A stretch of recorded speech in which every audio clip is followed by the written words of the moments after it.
se encuentra ya con nosotros el arquitecto Fernando Carrión. Él es docente e investigador de Flaxo, quien ha estudiado el tema de la inseguridad ya por varios años.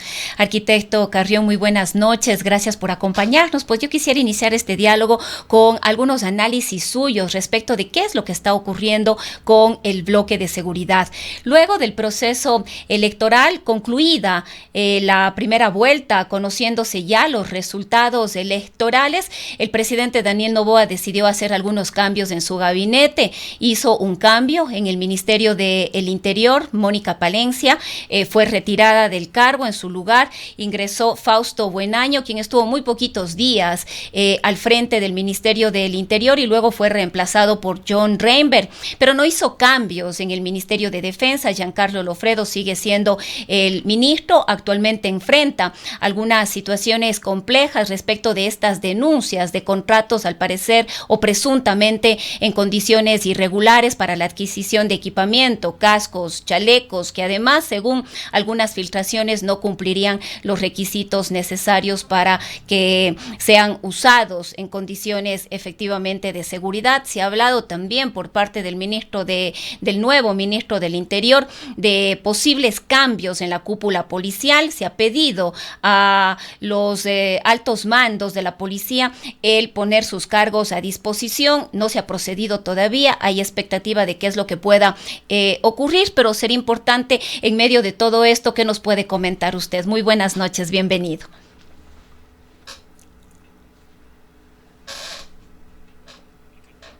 Fernando, creo que tenemos apagado su micrófono, no le estamos escuchando.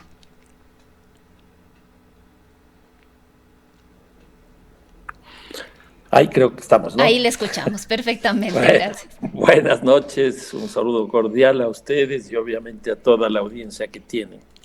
Sí, estos últimos días hemos visto algunos cambios de gabinete dentro del gobierno del presidente Noboa y me ha llamado poderosamente la atención porque son cambios simplemente de nombres, porque, por ejemplo, el caso del cambio en el Ministerio de Salud, sale un ministro que es especialista en temas de salud y entra un abogado, pero ese abogado es muy próximo a él. Luego tenemos un cambio en el Ministerio de Economía, que es reemplazado por el ministro de la Producción, es decir, alguien que estaba ya en el gobierno, y este ministro de la Producción es reemplazado por el viceministro de la Producción. No hay más que cambio de nombres. Y el otro es justamente el del Ministerio del Interior, que sale Mónica Palencia, y entra su viceministro, que dura 5 o 6 días, y luego es reemplazado por otra persona que está dentro del gobierno también, en el ECU 911, de tal manera de que me da la impresión que simplemente son cambios de nombre y no como uno podría suponer en una época electoral como esta, entrando ya en la segunda vuelta, de buscar puentes con el electorado, con los partidos políticos que participaron en la primera vuelta electoral, o con los territorios, porque los territorios han estado absolutamente marcados. Y si no es básicamente por razones electorales, pues ¿cuáles fueron las razones para que ocurran estos cambios? Es decir, cambios de política. Entonces, a mí me hubiera gustado, si es que esta era la cosa, que sale la ministra y hago el cambio porque quiero poner más énfasis en 1, 2, 3 o 4 cosas. Pero ninguna de estas dos explicaciones que estoy planteando, una de tipo político más bien para trazar puentes con el electorado y el otro para producir cambios en las políticas, pues ninguna de las dos me parece que son claras y simplemente lo que se ha producido es un cambio de nombres. Ahora, justamente a lo que debería apuntar es a un cambio en la política. Tenemos el famoso Plan Fénix, que no sabemos si es que realmente existe, pero lo que sí sabemos es que no ha dado los resultados. Cerramos enero y febrero como los 2 meses más violentos aquí en el país. Las muertes violentas siguen produciéndose, se han radicalizado, profundizado también otros delitos, el secuestro, la extorsión. Acaban de ser detenidos miembros de las FARC, de las Fuerzas Armadas Revolucionarias de Colombia, acusados aparentemente del secuestro de un director regional del Instituto Ecuatoriano de Seguridad Social. Es decir, no vemos realmente cambios en la política de seguridad. A ver, el presidente estableció esto que denominaron el conflicto armado interno, es decir, una guerra, el 9 de enero del 2024.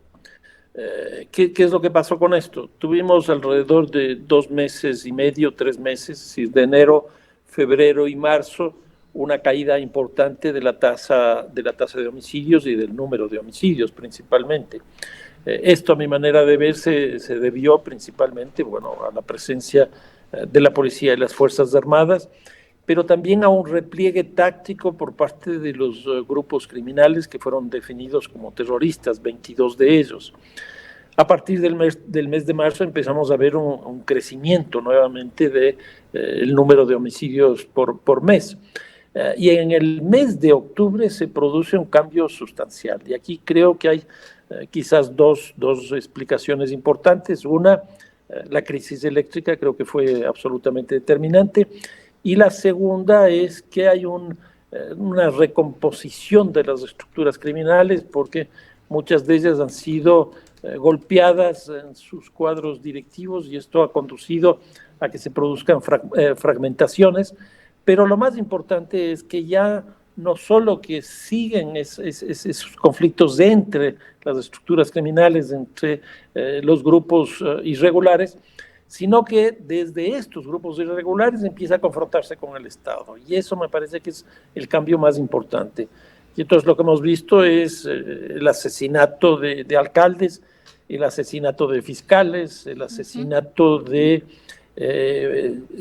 directivos del sistema de prisiones, de policías, de miembros de las Fuerzas Armadas, etcétera, que nos muestran justamente esta recomposición. Y entonces, a partir de octubre empezamos a ver un incremento sustancial del número de homicidios que, bueno, terminan finalmente en el mes de diciembre teniendo mucho más homicidios en el 2024 que en el 2023, y luego enero enero del 25 mucho más que en el 24 y febrero exactamente igual. Y estamos, este rato de los cálculos que yo he hecho, una tasa más o menos de 56 homicidios por 100.000 habitantes, que es una tasa muy alta, porque la tasa más alta que tuvimos fue en el 2023, con 47.6 homicidios por 100.000 habitantes.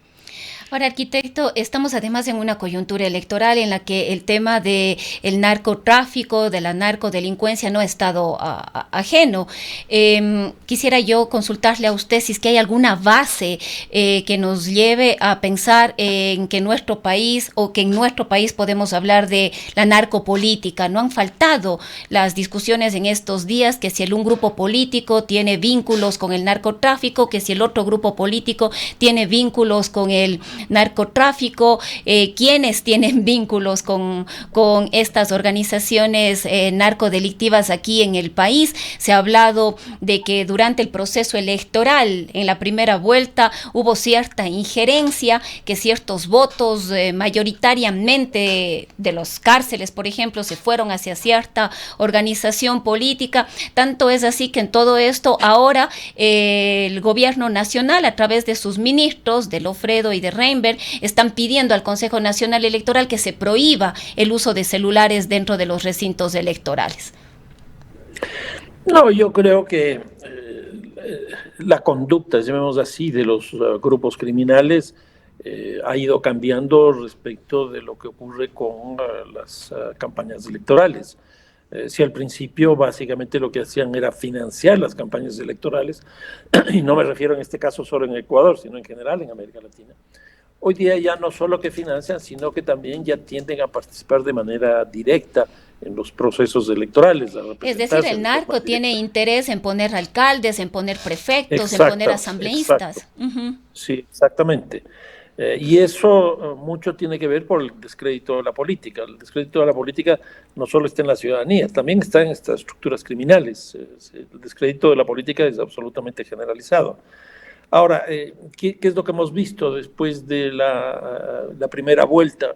En algunos casos la explicación, por ejemplo, de que la costa, donde hay la mayor tasa de homicidios, vota preferentemente por Luisa González, y eso implicaría que hay un tipo de alianza con ella. Pues, si uno podría hacer una mirada incluso inversa, en el sentido de que la tasa de homicidios ha sido muy alta y las políticas hechas por el gobierno no han dado los resultados. Y por eso es que no votan a favor del presidente Noboa, sino de su oposición. Por eso es que yo creo que el tema de violencia es un tema central en la campaña electoral y debería conducir a que tanto un candidato como la otra candidata nos formulen propuestas muy concretas respecto de qué hacer con la seguridad, porque eso no solo que significaría, si es que las propuestas son convincentes, que el electorado se pronuncie favorablemente por uno o por otra persona, sino que también esto nos permita pensar que a partir del 24 de mayo de este año, cuando se produzca el relevo gubernamental, pues tengamos un gobierno que sea capaz de llevar a cabo por lo menos una disminución significativa de lo que significa la violencia en el Ecuador. Ahora, arquitecto, pero justamente estos son los temas que no se están debatiendo o discutiendo. Muy probablemente estarán dentro del debate que se estaría organizando para la segunda vuelta electoral, pero no son temas que ni la una candidata ni el otro candidato nos estén planteando o nos estén proponiendo, más allá de lo que diariamente vemos en las redes sociales, acusaciones del un bando contra el otro, y realmente todo se reduce a eso. Sí, desgraciadamente. Ahora, hay una tendencia histórica, por lo menos en el país, pero me imagino que en todo, por lo menos en América Latina, que es lo más próximo para nosotros, es que finalmente las personas terminan votando no por lo que quieren que ocurra, sino por lo que no quieren que ocurra. En contra de. Exactamente. Entonces, hoy día lo que tenemos es un electorado anticorreísta y otro electorado antinovoísta. ¿Por qué? Porque ahora ya no es que yo quiero que gane tal persona, sino que quiero que no gane tal persona. Yo recuerdo incluso, bueno, en el siglo pasado ya, cuando llegó a la presidencia de la República, Rodrigo Borja, aparecieron un conjunto de carteles, de grafitis en Quito que decían: te odio Bucaram porque me haces votar por Borja. Y entonces a mí me parece que esa es un poco la lógica que tiende a funcionar en las segundas vueltas. En otras palabras, va a pesar mucho más el anti que el voto a favor de algo. Ahora, arquitecto, volviendo al tema de... ahora sí, concentrémonos en el carnaval. Tuvimos ahí algún audio que nos salió. Volviendo a la situación de el grupo de seguridad, ¿qué opinión le mereció a usted este comunicado que de un día para el otro sacó el Comando Conjunto de las Fuerzas Armadas, y la situación que está viviendo también la Policía Nacional con un posible cambio en los altos mandos, en algunos estamentos de su estructura?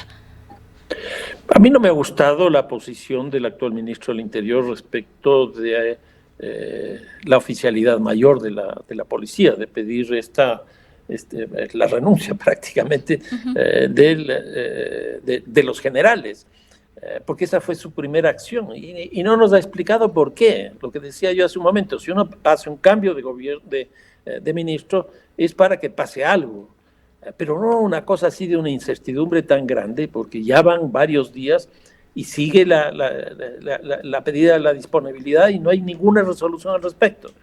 ¿Qué es lo que quiere decir esto? Que la jerarquía de la policía no está trabajando, y por lo tanto tampoco la policía. Entonces eso está generando problemas muy complejos. Pero podría ser como una especie de advertencia a la policía por parte del gobierno. Pero ¿qué sentido tiene paralizar la acción de la policía? Si yo quiero hacer una reforma a la policía, yo digo, a mí me parece que lo que hay que hacer es fortalecer la policía desconcentrando la misma. En otras palabras, en estas 7 provincias que se ha planteado el estado de excepción, lo que vamos a hacer es una reproducción de la lógica de la policía en cada una de estas provincias. Que eso es lo que ocurre en varios países, principalmente europeos. O voy a hacer una policía comunitaria. Yo creo que si nos dice algo de eso el ministro, pues, bueno, hasta podríamos pensar que hay ciertos generales que en esa línea política, en esa propuesta estratégica, no son afines, entonces sí, tal luego. Pero no tenemos nada y me parece que fue un error, pero absoluto, porque hoy día de lo que yo tengo conocimiento, pues la policía no está muy contenta, como corresponde, ¿no? Y en el caso de las Fuerzas Armadas, este comunicado, a mí personalmente me parece un poco extraño un comunicado así del Comando Conjunto. Bueno, ahí tenemos otro problema, que es estas adquisiciones que se han hecho principalmente de indumentaria o logística de seguridad, esto es los famosos chalecos, cascos, etcétera, que ahí en principio pues no cumplirían con las normas que se debería tener para la seguridad, principalmente de la rama terrestre de las Fuerzas Armadas. Por eso es lo que ellos han reaccionado en ese sentido. Entonces, bueno, el ministro nos ha explicado y nos dice que sí cumplen con las normas, y bueno, ahí tendrá que Contraloría, el sistema judicial, etcétera, establecer qué mismo pasó y resolverlo, porque si no vamos a seguir teniendo problemas internos, porque eso ya muestra que hay un problema, por lo menos con la fuerza terrestre y el caso explícito de la compra de estas indumentarias y la defensa que ha hecho el ministro. Entonces aquí también tenemos un problema de las Fuerzas Armadas respecto al ministro de Defensa. Pero son problemas serios que siguen de alguna manera minando esa confianza que el ciudadano tiene. O sea, luego del dramático caso de los niños de las Malvinas, que además no es el único, hay varios casos de desapariciones forzadas en las que estarían involucrados integrantes en este caso de las Fuerzas Armadas, también de la Policía Nacional, y ahora hechos de esta naturaleza. Sí, eso es lo que ocurre normalmente cuando se producen este tipo de políticas, la guerra, que entre el amigo y el enemigo terminan fusionándose, si se quiere, o entrando en acuerdos. Y entonces ya hay algunas denuncias de derechos humanos en algunos casos, también hay denuncias respecto de corrupción en otros casos, que son casos de todas maneras aislados.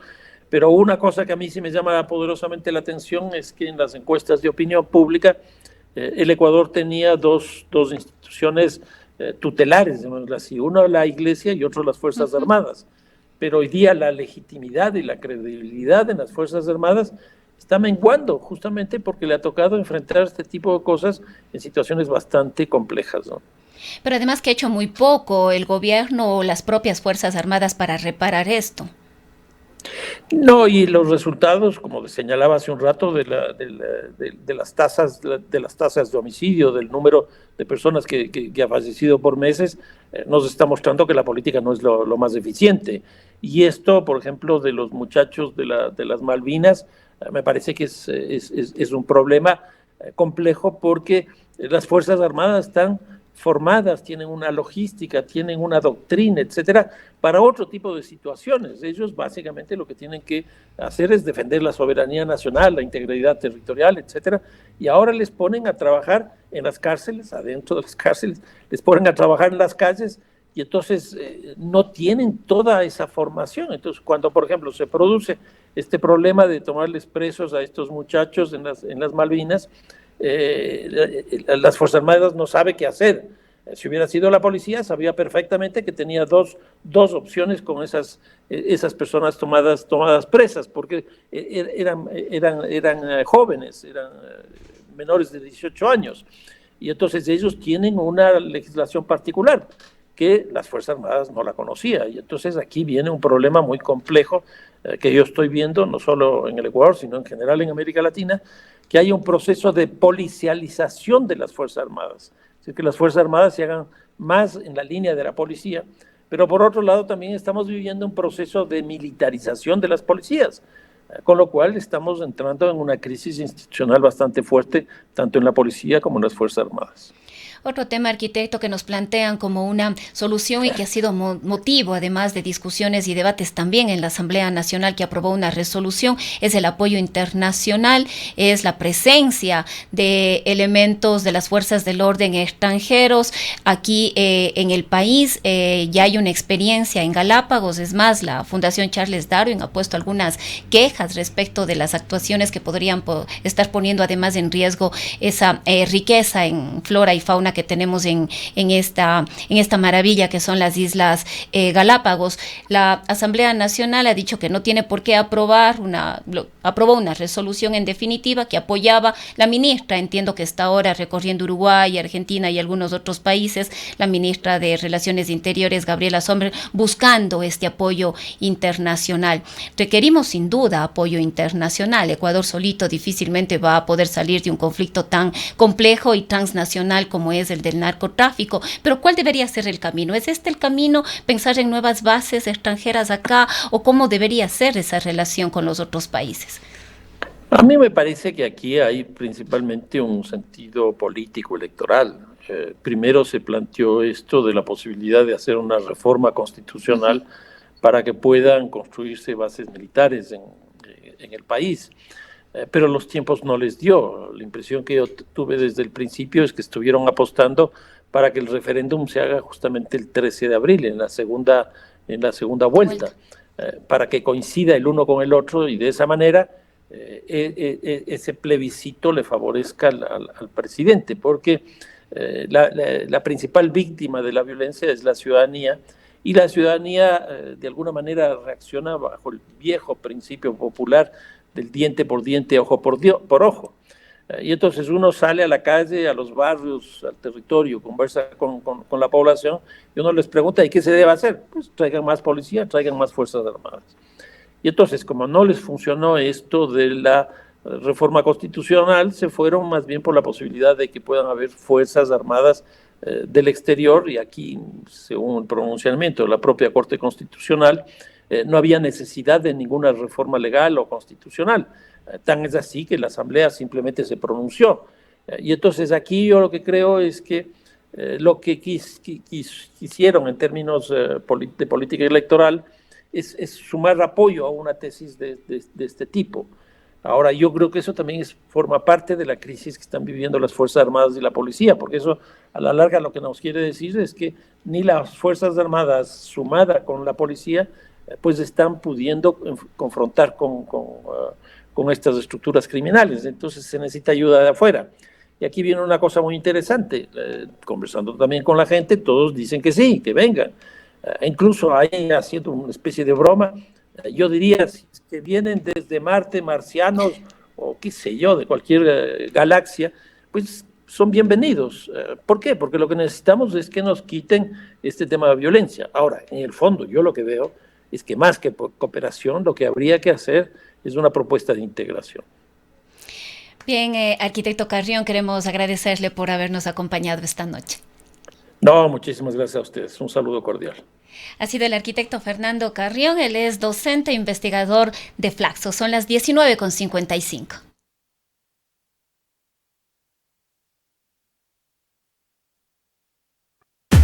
Antena 1 Radio Video. El bienestar es tendencia. En Graiman